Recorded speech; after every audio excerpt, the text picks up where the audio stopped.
Xitoy kommunistlari Uyg'urlarga irqiy qirg'inchilik yurgizayotgan yig'ilish lagerlarida 2 yil tutib turilgan Zumrat Davud Birlashgan Davlatlar Tashkilotida o'tkazilgan yig'inda kechirmishlarini bayon qildi. U turib-turibla ko'z yoshlarini tutolmay qoldi. U mundaq dedi: "Bir ayolga yordam qilganligim uchun saqchilar meni urdi. Et Allohing kelib seni qutqizsin" dedi.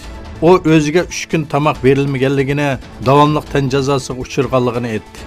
Zumrat Davud 2017-yil aprelda Pokistonlik yo'ldoshining savdo ishlarini bahona qilib tutib ketilgan edi.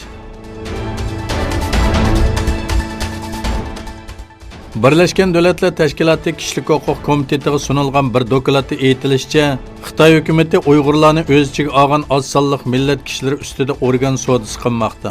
Dokladda bu vahshiylikka uchirgan kishilarning organlarining ular o'lmasdan elinganligi o'ttirg'a qo'yildi.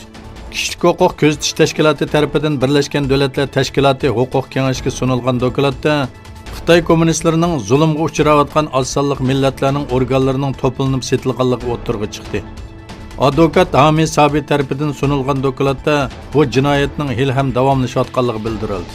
Doklad yana Uyg'urlarning emas, balki bir qism Tibet, hatto xristianlarning bu vahshiylikka uchrayotganligi ta'kidlandi.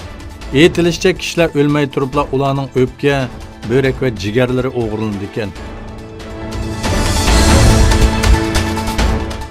Xitoy Tashqi ishlar ministrligining bayonotchisi Geng Shuang, Amerika Tashqi ishlar ministri Pompeoning Birlashgan Davlatlar Tashkilotida Uyg'urlarning tutqun qilinishining terrorlikqa qarshi turish bilan bir munosabati yo'qligini aytganligiga norozilik bildirdi. O Xitoyning Sharq Turkistonda Uyg'urlarga qartilgan bostirishlarning boshqa davlatlardagi radikallikqa qarshi turish tirishchanligi bilan o'xshash ekanligini aytdi.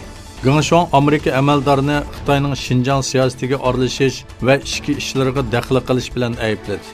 Amerika Tashqi ishlar ministri Mike Pompeo yaqinda Birlashgan Davlatlar Tashkilotida so'z qilganda barliq davlatlarni Xitoyning Sharq Turkistondagi siyosatlariga qarshi turishga chaqirgan va Xitoyning musulmonlarni bostirayotganligini ta'kidlagan edi.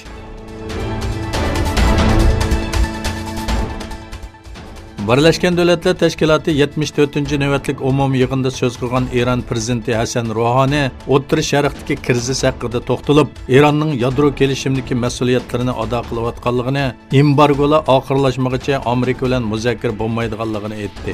O Amerika haqida vahshiy bir iqtisodiy terrorlik ilib berayotgan Amerika xalqaroda qaroqchilik qilyotidi. Birlashgan Davlatlar Tashkiloti Xavfsizlik kengashiga va Yevropaga Amerikani tamponlashtirish uchun 11 mas'uliyatni ado qilish fursati berdik. Afsuski, faqat chiroyli so'zlar angladik, lekin ta'sir qilgudak harakat ko'rmadik dedi.